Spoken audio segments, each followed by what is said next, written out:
Ay,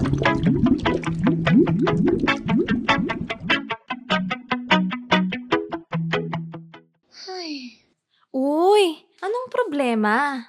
nagpalit na ako ng inverter aircon at ref. Pero parang hindi pa rin sobrang baba ang bill ko. Akala ko pa naman makakatipid na ako ng sobra. Tama ang desisyon mong gumamit ng inverter appliances. Pero mahalagang maintindihan na ang inverter technology ay hindi magic na biglang magpapababa ng konsumo sa kuryente. Ang inverter technology ay tumutulong sa mas matipid na paggamit ng kuryente dahil ina-adjust nito ang power consumption depende sa pangangailangan. Pero hindi ito nangangahulugan ng sobrang pagbaba sa electricity usage. Ang paggamit ng inverter appliances ay mas epektibo kung tama rin ang paraan ng paggamit. Sa mainit na panahon, mas mahirap palamigin ang isang kwarto, kaya mas mataas pa rin ang konsumo kahit inverter ang gamit.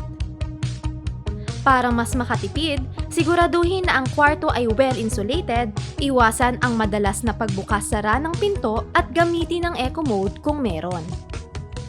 Sa malamig na panahon, mas mabilis lumamig ang kwarto kaya mas mababa ang konsumo ng inverter appliances. Ngunit tandaan, kahit inverter ang gamit, kung patuloy itong tumatakbo ng matagal, tataas pa rin ang ating konsumo ng kuryente. Ah, kaya pala. Hindi lang basta inverter.